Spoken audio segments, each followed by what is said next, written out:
ከተወሰኑ ዓመታት በፊት ለሳን ፍራንሲስኮ ፖሊስ አንድ አስገራሚ ደብዳቤ ደረሰው። የማይታመን ወይም አስገራሚ የሆነው ያንን ደብዳቤ ፖሊስ ይፋ ለማድረግ አልደፈረም። ያንኑ መሰል ደብዳቤ የሳን ፍራንሲስኮ ቴሌቪዥን ስም ካልተጻፈበት አድራሻ ደረሰውና ከአንድ ዓመት በፊት ይፋ አደረገው። ደብዳቤው ከ56 ዓመታት በፊት ከአልካትራዝ ወህኒ ቤት ባመለጠው በዊሊያም አንጀሊኒ የተጻፈ መሆኑን ይጠቅሳል። በደብዳቤው ላይ እሱ ሞሪስና ወንድሙ ክላረንስ ከወህኒ ቤት በሰላም ማምለጣቸው፣ እሱ በሕይወት መኖሩን፣ ሞሪስና ክላረንስ መሞታቸውን ይጠቅሳል። የደብዳቤው ጸሐፊ ከባለስልጣኖች ጋር ለመደራደር እንደሚፈልግ፣ ከአንድ ዓመት በላይ እንደማይታሰርና የሕክምና ክትትል እንዲደረግለት የሚፈቀድለት ከሆነ ይህንንም በቴሌቪዥን የሚገልጹ ከሆነ እጁን እንደሚሰጥ ያሳስባል። የሳን ፍራንሲስኮ ፖሊስ ደብዳቤው እንደደረሰው ለኤፍቢአይ አሻራ ምርመራ ክፍል ላከው። ክፍሉም የሁሉንም ታሳሪዎች የእጅ ጽሑፎች ከማህደር እያወጣ ምርመራውን ሲያካሂድ ቆይቶ ለመወሰን የማይቻል የሚል ምልክት አድርጎ መለሰው። ለመወሰን የማይቻል አለ እንጂ አይደለም አላለም። ከግማሽ ምዕተ ዓመታት በላይ የመርማሪዎች ፈተና ሆነው የቆዩት የዊሊያም የሞሪስና የክላሬንስ ጉዳይ አሁንም ፈተና ሆነ። ከዚህ የአልካትራዝ የከፋ እስር ቤት ማምለጣቸው ሲገርም፣ ከዚህ በኋላ የት እንደገቡም ሳይታወቅ መኖራቸው እንቆቅልሽ ሆኖ ቆየ። አሁን ደግሞ የዊሊያም ደብዳቤ ሚስጥር ለመፍታት አስቸገረ። ለመሆኑ እነ ሞሪስና ዊሊያም እነማን ናቸው? አልካትራዝስ ምንድን ነው?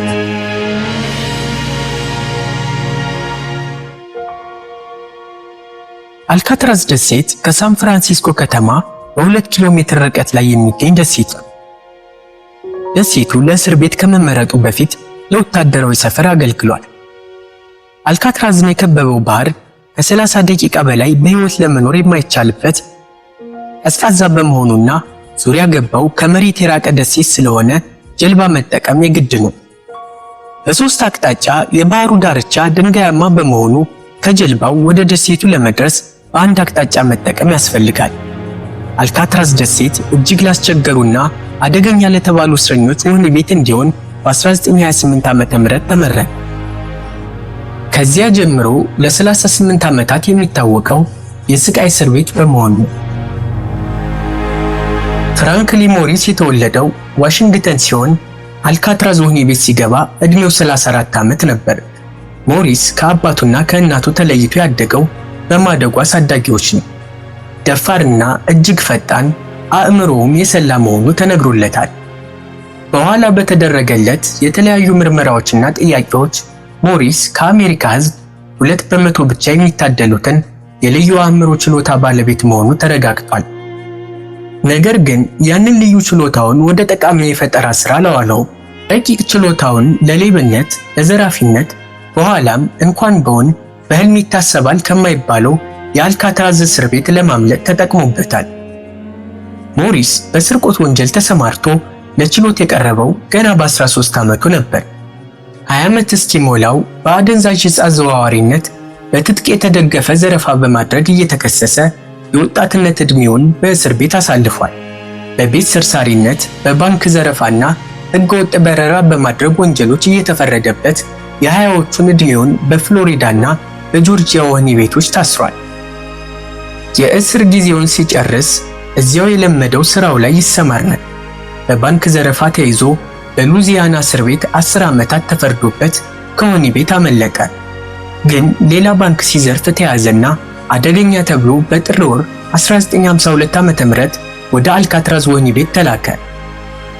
ኤዜድ 1441 የሚል የእስረኛ ቁጥር መለያ ተሰጥቶት በሕይወት አይወጣበትም ከሚባለው አልካትራዝ ወህኒ ቤት ገባ።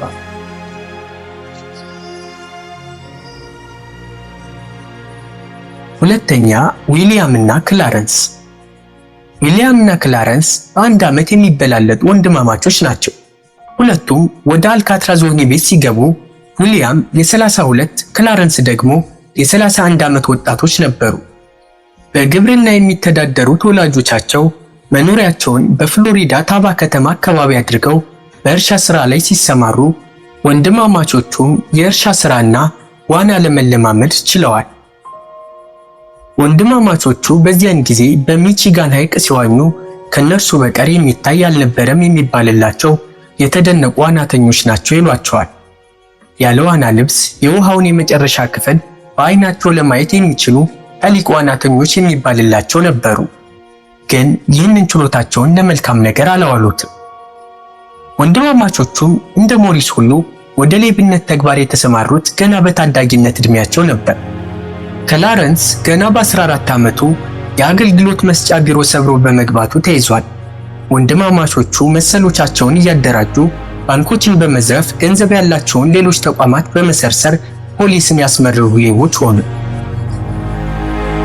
ባንክ በሚዘርፉበት ጊዜ የጦር መሳሪያ ይጠቀማሉ ብሎ ፖሊስ ቢከሳቸውም እነሱ ግን ከአንድ ጊዜ በስተቀር የጦር መሳሪያ አልተጠቀምንም ብለዋል።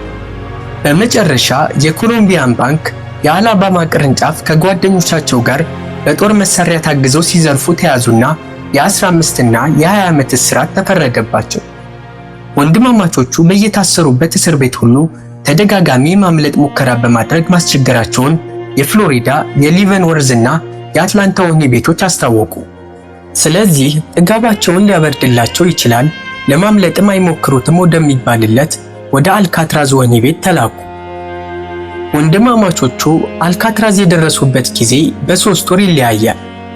ዊሊያም ኤዜድ 1476፣ ክላረንስ ኤዜድ 1485 የሚል የመለያ ቁጥር ተሰጥቷቸው የአልካትራዝ የተፈጥሮና የሰው ሰራሽ የጥበቃ ስቃይ ካለበት ወህኒ ቤት ገቡ።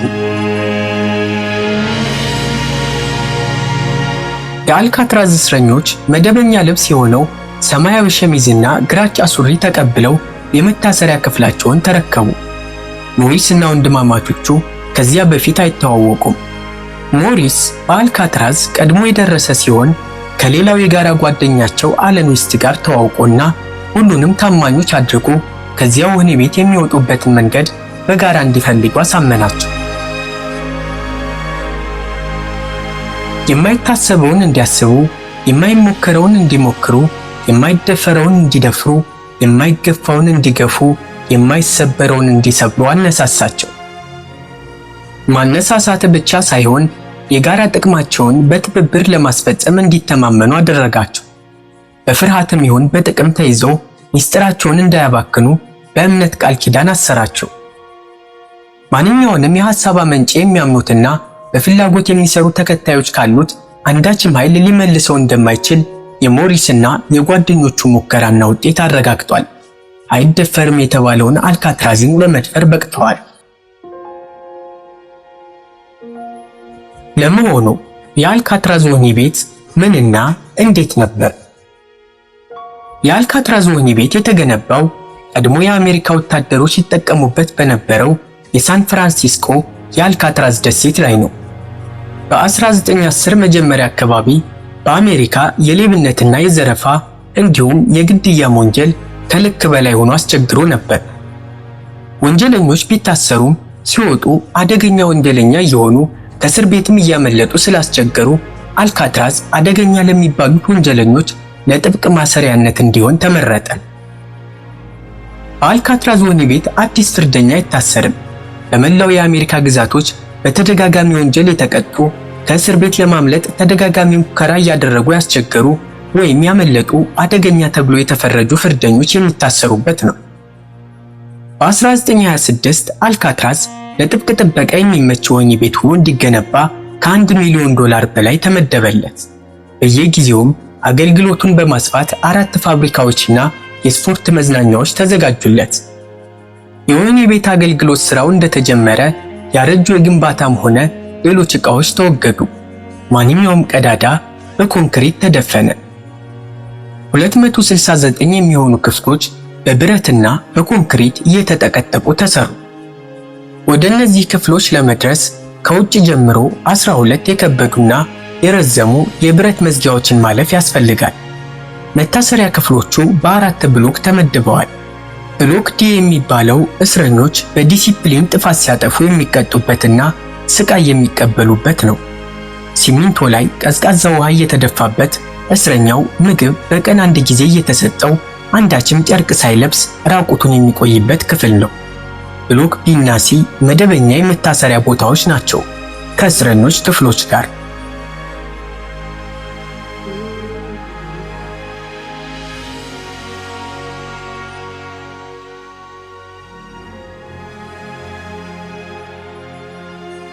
ተያይዞ የልብስ፣ የሳሙና፣ የጥርስ ሳሙናና የቤት ዕቃዎች እንዲሁም የወታደር ቁሳቁስ ማምረቻ ፋብሪካዎች ተሰርተዋል። በእነዚያ ፋብሪካዎች የተፈቀደላቸው እስረኞች እያመረቱ መጠነኛ ክፍያ ያገኛሉ። ገንዘቡ ግን በስማቸው ይቀመጣል እንጂ በእጃቸው አይሰጣቸውም። አልካትራዝ ወህኒ ቤት በሆነ በዓመቱ ከተለያዩ የአሜሪካ ግዛቶች ከባድ ተብለው የተፈረጁ ዘራፊዎች፣ ነፍሰ ገዳዮች፣ ግብረ ሰዶማውያንና እነዚህን የመሰሉ 242 ወንጀለኞችን ይጠብቅ ነበር። አልካትራዝ በ28 ዓመታት የወህኒ ቤት ታሪክ ውስጥ 1557 እስረኞችን አስተናግዷል። አልካትራዝ ወህኒ ቤት የመጥፎዎች መጥፎና ለመታረም ተስፋ የማይሰጥ ወህኒ ቤት እንዲሆን ስለተፈለገ እጅግ ጥብቅ በሆነ ጥበቃና አጠባበቅ የሚመራ እንዲሆንም ተወስኖለታል። አስተሳሰሩ እጅግ ጥብቅ ነው። እስረኞች ከሚሰሩበት ፋብሪካ ሲወጡ ብረት መያዝ አለመያዛቸው ጥብቅ ፍተሻ ይካሄድባቸዋል። በምግብ ወቅት የሚሰጣቸውን ሹካ፣ ቢላና ማንኪያ በግንባር ማስረከብ አለባቸው። የኋላ ኋላ ተፈቀደ እንጂ ለእስረኞች በምግብ አዳራሹም ሆነ በመዝናኛ ቦታዎች መነጋገር አጥብቆ የተከለከለ ነው። ይህንን የሚያክል የተፈጥሮና ሰው ሰራሽ አስቸጋሪ የሆነ እስር ቤት ቢሆንም እስረኞች ግን ለማምለጥ ሙከራ ማድረጋቸው አልቀረም። ግን ብዙ ጊዜ ሳይቀናቸው ቀርቷል። 36 እስረኞች 14 ጊዜ የማምለጥ ሙከራ አድርገው አልተሳካላቸውም። ለማምለጥ ሙከራ ካደረጉት ውስጥ 23ቱ ተይዘው ብሎክ ዲ ክፍል ተሰቃይተው እዚያው ቆይተዋል። 2ቱ ሐይቁ ላይ ደርሰው መሻገር አቅቷቸው ሰምጠዋል። 6ቱ በጠባቂዎች ተገድለዋል። 3ቱ የደረሱበት አይታወቅም። የመጀመሪያውን የማምለጥ ሙከራ ያደረገው ቆሻሻዎቹን እንዲያቃጥል የታዘዘው ዮሴፍ ባወርስ ነው። ዮሴፍ ቆሻሻውን አጥሩ ጥግ እንዲያቃጥል ሲታዘዝ አጋጣሚውን ተጠቅሞ ግንቡን ተንጠላጥሎ ለማለፍ ሲሞክር ጥበቃው ገደለው። ከሁሉም የከፋ እልቂት የተመዘገበውና የአልካትራዝ ፍልሚያ ተብሎ የሚታወቀው የማምለጥ ሙከራ በ1930ዎቹ መጨረሻ የተደረገው ነው። 6 እስረኞች ተረኛውን የወህኒ ቤት ጥበቃ አፍነው መታሰሪያ ክፍሎቹን ተቆጣጠሩና የጦር መሳሪያ ካለበት ክፍል ገቡ። የመዝጊያ ቁልፍ የያዘውን ጠባቂ ቁልፉን እንዲሰጣቸው አስገደዱት። ጠባቂው ግን ቁልፉን ወደ ውጭ ሲወረውረው እስረኞቹ 2ቱን ጠባቂዎች ተኩሰው ገደሏቸው። ቅልጥ ያለ ተኩስ ተጀመረ፣ ግን የትም ማምለጥ አልቻሉም። የባህር ወለድ ወታደሮች ደርሰው አስቆሟቸው። ጠባቂዎቹን የገደሉት 2ቱ እስረኞች በሞት ሲቀጡ፣ ሌሎቹ አሰቃቂውን የብሎክ ዲ ቅጣት ተቀበሉ። እንግዲህ የተለያዩ ሙከራዎች ተደርገው ካልተሳካበት እስር ቤት ነው ሞሪስ እና 2ቱ ወንድማማቾች ከእስር ለማምለጥ የሞከሩት። የአልካትራዝ እስር ቤት ጠባቂዎች የሚመረጡት ንቁ በመሆናቸውና በጣም ጠንቃቃ በመሆናቸው ሲሆን እስረኞች እንደሚሉት ከሆነ ደግሞ በጨካኝነታቸውም ጭምር ነው። እነ ሞሪስ የታሰሩበት ኮሪደር ብሎክ ቢ እና ሲ መካከል ያለው ኮሪደር ሲሆን ከሌሎቹ በተለየ ከፍተኛ ጥበቃ ይደረግበታል። በ4 ማማዎች ላይ ሆነው ጠባቂዎች እየተፈራረቁ አይናቸውን ሳይነቅሉ ለ24 ሰዓት ይጠብቁታል። በአልካትራዝ ወህኒ ቤት እስረኞች የሚታሰሩት ለየብቻ ነው። በእያንዳንዱ ክፍል አልጋ፣ የእጅ መታጠቢያ ሳህን ከግንቡ ጋር ተያይዞ ተሰርቷል። ሌላው የግል ዕቃ በጠባቂዎች ታይቶ የሚፈቀድ ይሆናል። ብረትና ብረት ነክ ነገሮች ማስገባት ፈጽሞ አይፈቀድም። ጠባቂዎች በቀን 13 ጊዜ እስረኞችን ይቆጥራሉ። ይሁን እንጂ ይህን የመሰለ ጥበቃ ከሚደረግለትና ተፈጥሮ ጭምር ጥበቃውን ካጠናከሩለት የአልካትራዝ ወህኒ ቤት እስከ ዛሬ ድረስ ተአምር የተባለ ድርጊት ተፈጽሟል። ሰኔ 2 ቀን 1954 ዓ.ም ንጋት ላይ የአልካትራዝ ደሴት በፊሽካና በሳይረን ድምፅ ተደበላለቀ። ጠባቂዎች የጦር መሳሪያቸውን ይዘው ተሯሯጡ። ፈጣን ጀልባዎች የደሴቷን ዙሪያ ገብ ባህር አሰሱ። የፖሊስ ሄሊኮፕተር የደሴቷን አየር እምቧለሌ እየዞረ ይፈትሻል። አልካትራዝ ተናወጠች። ለዚያ ሁሉ ሁከት መነሻ የሆነው ከብሎክ ቢ የእስረኞች ክፍል ጠባቂው ያሰማው የአደጋ ፊሽካ ነው። ጠባቂው የዕለት ቁጥጥሩን በሚያደርግበት ሰዓት እነ ሞሪስ ክፍል ደረሰ። ሞሪስ ተኝቷል። ጠባቂዎቹ ሌሊት ጀምረው ሞሪስንና ወንድማማቾቹን በመኝታቸው ላይ ሆነው ሲያዩዋቸው አንግተዋል። የዚያ ንጋት ተረኛ ጠባቂ ግን ሞሪስን እንዲነሳ ስለፈለገ ተነስ ብሎ አዘዘው። አልሰማውም። እንዲያውም አልተንቀሳቀሰለትም። ጠባቂው ተናደደና ከክፍሉ ገብቶ ከአንገቱ በላይ የሚታየውን እስረኛ መናጭቆ ሊቀሰቅሰው ጎተተው። ግን እስረኛው አልነበረም። በምትኩ ለማስመሰል የተሰራው አርቲፊሻል ጭንቅላት ከአልጋው ላይ ወድቆ መሬት ላይ ተንከባለለ። ሞሪስ የለም። ጠባቂው ደንግጦ ፊሽካውን አንጫረረው። ዊሊያም እና ክላረንስም በክፍላቸው አልተገኙም፣ አምልጠዋል። ጥበቃዎቹ ከአዛዣቸው ጋር ተሰበሰቡ። ግቢውንም ውጩንም አሰሱ። ሞሪስ፣ ዊሊያም እና ክላረንስ ግን አልተገኙም። አየር ያምጥቃቸው ውሃ ያጥልቃቸው ሊታወቅ አልቻለም። 17 ዓመት ሙሉ ምርመራ ተካሄደ። ነገር ግን እነ ሞሪስ እንዴት እንዳመለጡና ካመለጡስ በኋላ የት እንደደረሱ ፍንጭ ለማግኘት አልተቻለም። በባህሩ ሰምጠዋል እንዳይባል ሬሳቸው አልተገኘም። የአሜሪካን የምርመራ ቢሮንም ቢሆን ራስ ምታት ለቀቁበት እንጂ መጨረሻቸውን ሊደርስበት አልቻለም። እነ ሞሪስ አንዳችም ነገር አያመልጠውም የሚባለው ኤፍቢአይም ሊያውቀው የማይችል ተግባር በሀገር አሜሪካ ሊፈጸም እንደሚችል አረጋግጦለት ከ50 ዓመታት በላይ ቆየ። የኤፍቢአይ የፖሊስና የማረሚያ ቤቱ ማስረጃዎች ይፋ ያደረጉት እንደሚያመለክተው 3 እስረኞች ያመለጡት እንዲህ ነበር። በፍራንክ ሞሪስ ሐሳብ አመንጭነት ወንድማማቾቹ ዊሊያምስና ክላረንስ አለን ዋስትን ጨምረው ለማምለጥ የሚያስችላቸውን ዘዴ መከሩ። ሞሪስ ከእጅ መታጠቢያው ስር ባለችው የንፋስ ማስገቢያ ጠባብ ቦታ የውሃና የፍሳሽ ማውረጃ ብረት ቱቦዎች ከጣሪያው ወደ ታች የተዘረጉ መሆናቸውን አየ። ስለዚህ እቅድ ነደፈ።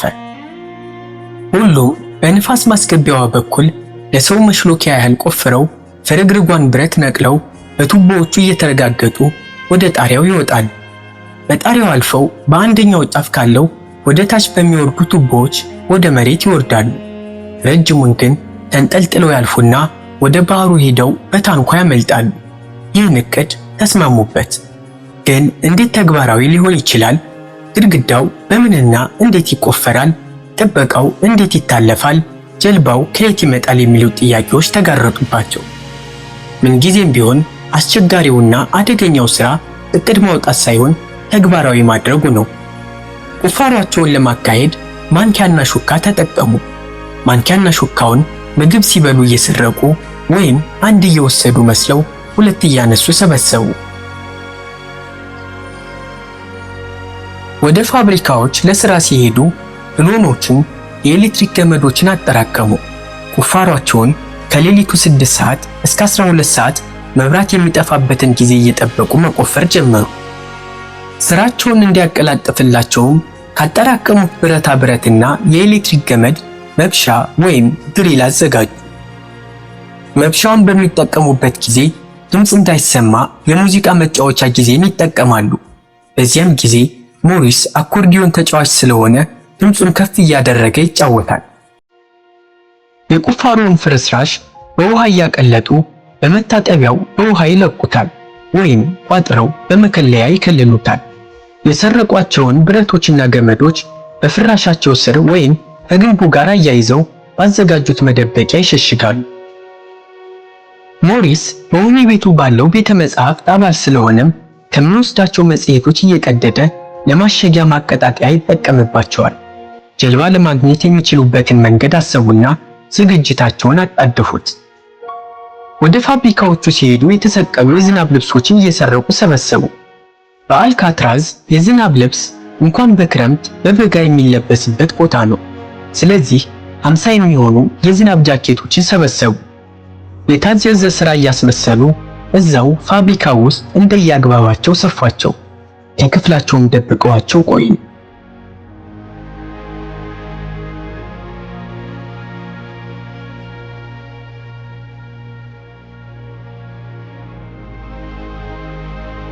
ሌላው ችግር ግን ያን መሰለ ጠንካራ ጥበቃ ማለፍ መቻል ነበር። 6 ጠባቂዎች ሌሊቱን በሙሉ በመተላለፊያው ሳያቋርጡ ተራ በተራ እየተመላለሱ እስረኛ መኖሩን በተኛበት ያረጋግጣሉ። የተሸፈነ ቅርጽ ማድረግ ያስጠረጥራል። ስለዚህ ሰው ሰራሽ ጭንቅላት አዘጋጁ። ሰው ሰራሹን ጭንቅላት ለመስራት ሳሙና፣ የጥርስ ሳሙና እንዲሁም ፕላስቲክ ሰበሰቡ። ከእስረኞች የፀጉር ማስተካከያ ቦታ የሚያገኙትን ፀጉር የራሳቸውንም ጭምር እየሰበሰቡ ሰራሹ የራስ ቅል ላይ አጣበቁት። ቅንድብና ፂምም ሰሩለት።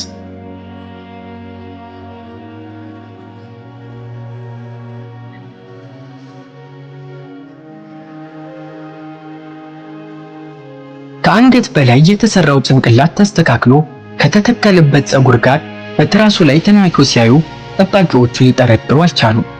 የማምለጫ ጊዜያቸው ከሌሊቱ 6 ሰዓት እስከ 11 ሰዓት ድረስ እንዲሆን አቅደዋል። ምክንያቱም በዚያ ሰዓት በሁሉም ክፍል መብራት ይጠፋል፣ ቆጠራም የለም። አራቱ እስረኞች ለ6 ወራት ያህል የፈጀውን የቤት ስራዎቻቸውን ሁሉ አጠናቀው ለጀልባ የሚጠቀሙባቸውን የዝናብ ልብሶችና የሰሩትን የዋና ልብስ ይዘው ከመታሰሪያ ክፍላቸው ወጡ። 3ቱ እስረኞች በሰዓታቸው ከየክፍላቸው ወጥተው በፍሳሽና ውሃ ማውረጃ ቱቦ እየተንጠላጠሉ ወደ ላይ ወጡ። በጣሪያው ላይ በኮንክሪት ሳይሆን በተከዳኝ ብረት የተዘጋ የንፋስ ማስገቢያ ቀዳዳ አለ። የመጀመሪያው እስረኛ ብረቱን ብድግ አድርጎ ሲጥለው ኃይለኛ ድምፅ አሰማ። ያንን ድምፅ ጠባቂው ሰምቶ የፓውዛ መብራቱን ለቀቀው። ግን ምንም ነገር አለማየቱም በሰጠው ቃል ላይ አስፍሯል። ጠባቂው እነ ሞሪስን ያላያቸው እስረኞቹ ድምፁን ሲሰሙ መውጣታቸውን ስላቋረጡ ነበር። ከጣሪያው ጫፍ እስከ ጫፉ ድረስ ሄዱና ወደ ምድር በሚዘረጋው የፍሳሽ ቱቦ እየተንሸራተቱ ወደ መሬት ወረዱ። ይህንን ሁሉ ሲያደርጉ ማንም አላያቸውም። የኤሌክትሪክ ማስተላለፊያውን ቆርጠው አጥሩን አለፉት። ማንም ሳይነቃባቸው ካልሞታችሁ አትወጡበትም የተባሉትን እስር ቤት አለፉት። አራተኛው ጓደኛቸው አለን ዌስት ግን አልተከተላቸውም። የቆፈረው ግን በቅጡ አላስተላለፍ ብሎት ሲታገል ሰዓት አለፈበት።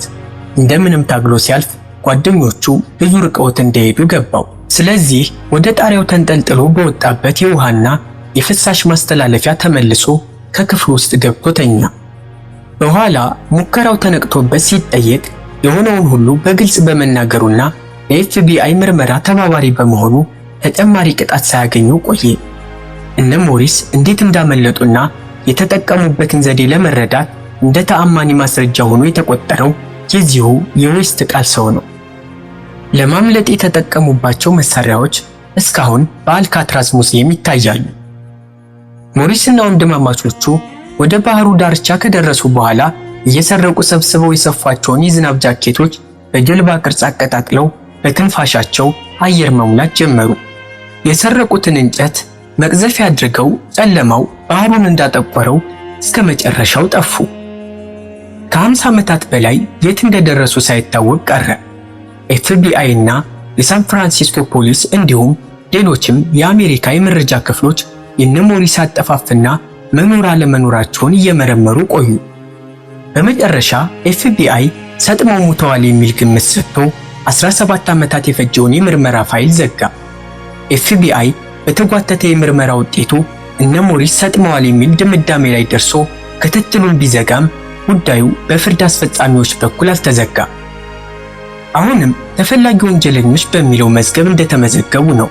በአሁኑ ወቅት ገጽታቸው ሊሆን ይችላል ተብሎ በተገመተው የዕድሜ ልካቸው ፎቶአቸው እየተሳለ ይበተናል። ኤፍቢአይ በየጊዜው የተመዘገቡ ሪፖርቶችን በትኩረት እንዳላያቸው የዚያን ጊዜዎቹ የምርመራ ሰነዶች ይፋ ከሆኑ በኋላ ተረጋግጧል።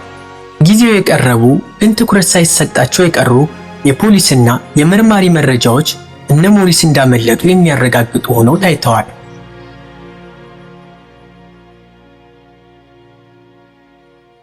ከአልካትራዝ ወህኒ ቤት ቅርብ በሆነው ኤንጅል ባህር መዳረሻ በዝናብ ልብስ የተሰራው ጀልባ ተገኝቶ እንደነበረ ሰነዶቹ አረጋግጠዋል።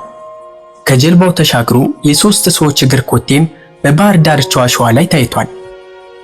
እነ ሞሪስ ባመለጡ ማግስት አንድ ሰማያዊ ቼቬሮሌት መሰረቁንና ባለቤቱም 3 ሰዎች አስገድደው እንደወሰዱበት ማመልከቱ በፖሊስ መረጃ ላይ ሰፍሯል።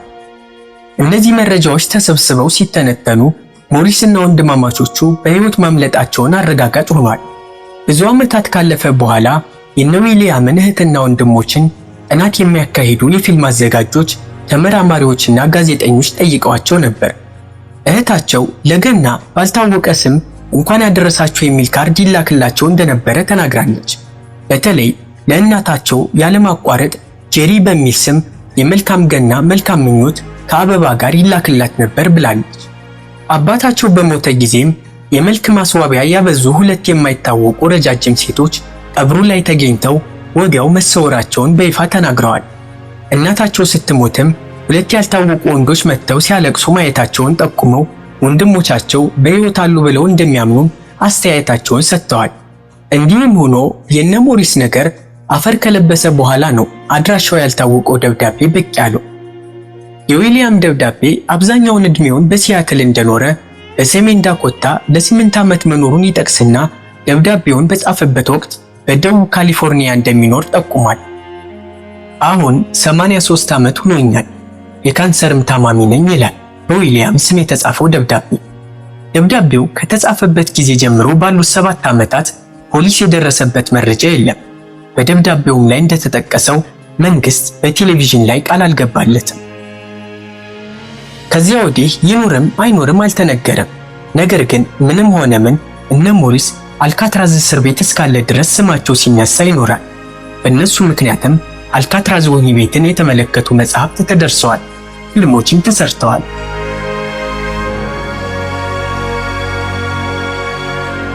መጨረሻም ምን ሆነ?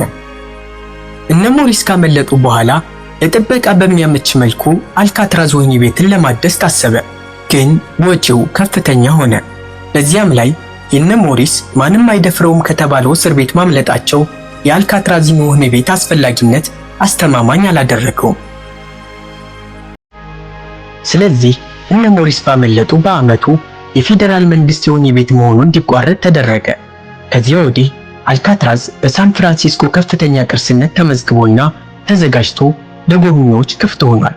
እስረኞችን የሚያሰቃዩባቸውን ክፍሎችን ጨምሮ እነ ሞሪስ ለማምለጥ የተጠቀሙባቸው መሳሪያዎች ጭምር ይጎበኛል። የአልካትራዝም ደሴት በአሁኑ ጊዜ የሳን ፍራንሲስኮ አይነተኛው የጎብኚዎች ቦታ በመሆኑ በዓመት 1.5 ሚሊዮን የሚሆኑ ቱሪስቶች ይጎበኙታል።